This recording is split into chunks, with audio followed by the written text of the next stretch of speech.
What's up, guys? It's MB Boxing, and today I'm going to be predicting the outcome of Ryan Garcia versus Javier Fortuna. And this is going to be a 12-rounder in the super lightweight division. And this fight is going to be Saturday, July 16th from the Crypto.com Arena in Los Angeles, California. And this fight is going to be broadcasted on DAZN. And to get both fighters' resumes, Ryan Garcia, fighting out of the United States, holds a record of 22 wins with no defeats and 18 wins coming by way of knockout. He's currently ranked number 10 by BoxRec in the lightweight division. I know this fight is at super lightweight, but he's number 10 at lightweight. And to list some of his best victories, he has a unanimous decision win over Jason Velez. He also has a knockout victory over Romero Duno. He also has a knockout victory in the first round as well over Francisco Fonseca. He also has a knockout win over former Olympian Luke Campbell. And Campbell is probably his best win to date, unless he does beat Fortuna here. And he's also coming off a comeback, wide and dominant unanimous decision victory win over Emmanuel Tago.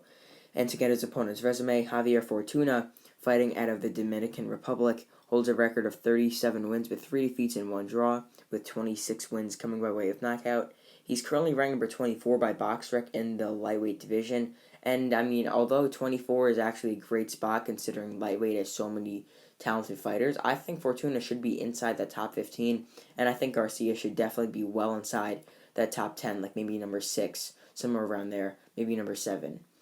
But really just to get in depth with Javier Fortuna and his resume, I mean, he's a former WBA super-featherweight world champion. He also held the interim title for a stint, but I mean, really, his one and only draw came by split decision against Luis Franco, and his losses came by knockout to Jason Sosa in a fight that he was up, and it was in round 11. He was up by 1 point on one judge's scorecard and comfortably on the other two, so even if he would have survived, he probably would have won that fight, but he ended up getting stopped, which really just sucks if you're Fortuna, obviously. And then his second loss came by split decision, and all 3 judges literally had this fight by like a point, and it was in favor of Robert Easter Jr.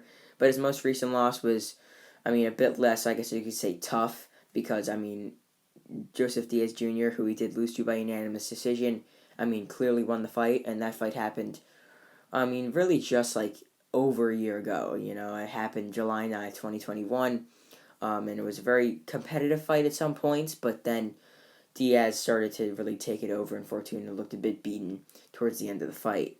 But to listen to Fortuna's best victories, he has a unanimous decision win over Patrick Hyland back when Hyland was undefeated. He also has a unanimous decision win over Miguel Roman. He has a knockout victory over Jesus Cuellar. He also has a unanimous decision victory over Sharif Bulgare. And he also has a unanimous decision win over Brian Vasquez.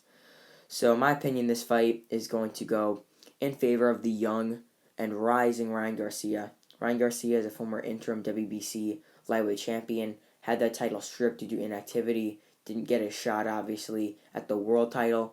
Fortuna fought for that same interim title that Ryan Garcia got stripped of against Joseph Diaz Jr.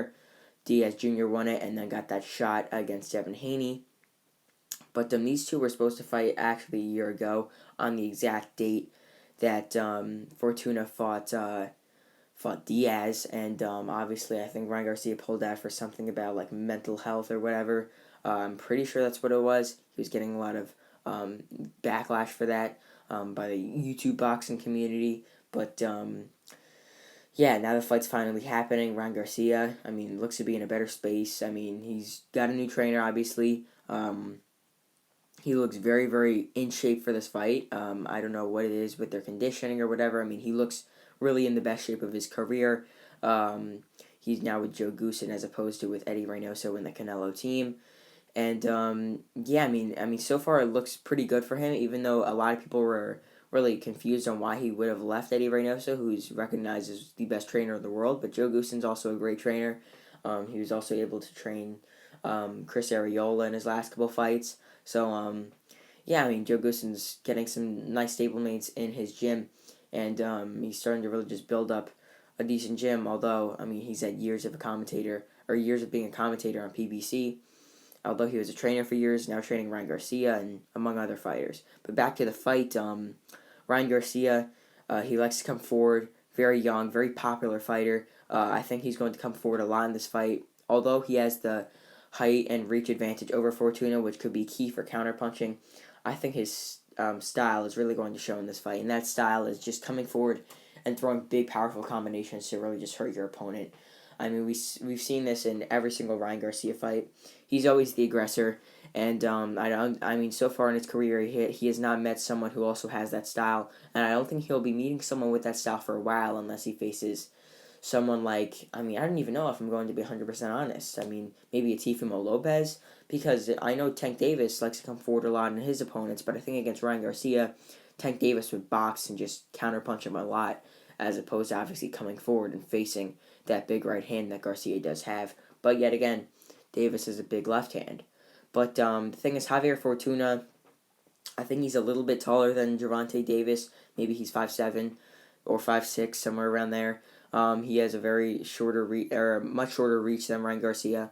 So, I mean, Javier Fortuna is a crafty southpaw. He likes to box on the outside. He likes to counter his opponents with, obviously, his counter punching. He's very skillful at counter punching. That's one of his keys. We saw that in his fight against Antonio Lozada, which happened before his fight against Joseph Diaz Jr. He was counterpunching a lot against the taller man, but yet again, Lozada is a much less threatening force than Garcia.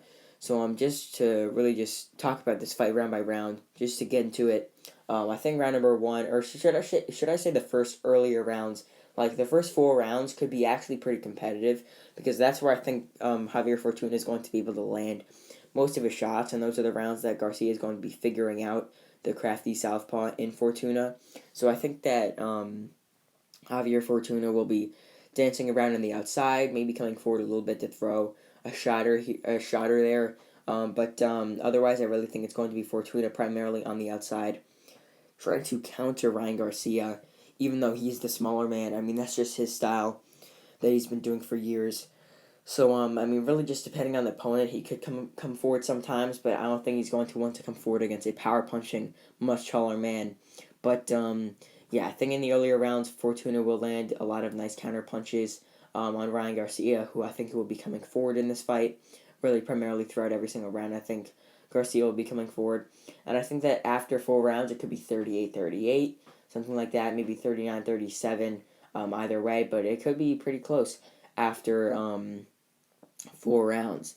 But then from rounds 5, 6, maybe even 7 and 8, I see Ryan Garcia starting to find more openings, like I said. And I really think that Ryan Garcia is actually going to stop Javier Fortuna, if I'm just going to be 100% honest. I know I just said it out there like that without giving some backing to it, but I will in just a second. But yeah, I think that Ryan Garcia will stop Javier Fortuna. And I think in those rounds after round 4, like rounds 5, round 6, I think that's really where Ryan Garcia is going to start to find openings, and he could land one big shot that could change the trajectory of this fight. I think in anywhere from round 6 through 10, which is really just all the middle rounds going into the late rounds, I could see Ryan Garcia landing a big shot on Javier Fortuna, hurting him, maybe knocking him out with one punch, whatever. I think Ryan Garcia will get a knockout win. It could be a one-punch KO, could be multiple knockdowns, could be a standing stoppage, whatever, as I mentioned before. Ryan Garcia will get this knockout victory, in my opinion. But from rounds 5 and round 6, in round number 5, I think Ryan Garcia will win it. I think that he will find more openings, even though it's just after the first 4. I think he will still.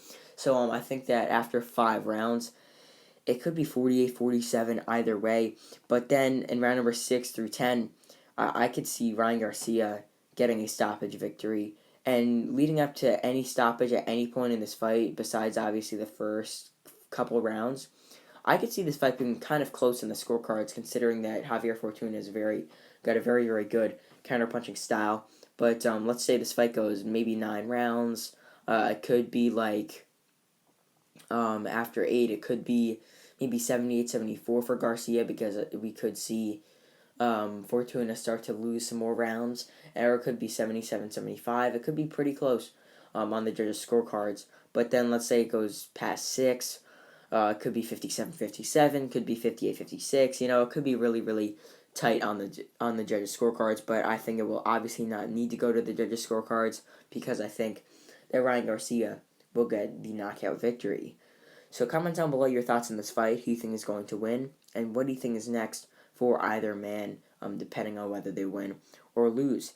So overall, I believe that Ryan Garcia will get really the best victory of his career, as I think that he will stop former WBA world champion Javier Fortuna from round 6 to round 10 in their 12-round super lightweight bout. And yeah, that's really it. I'm MB Boxing. Thanks for watching, and I'll see you guys later.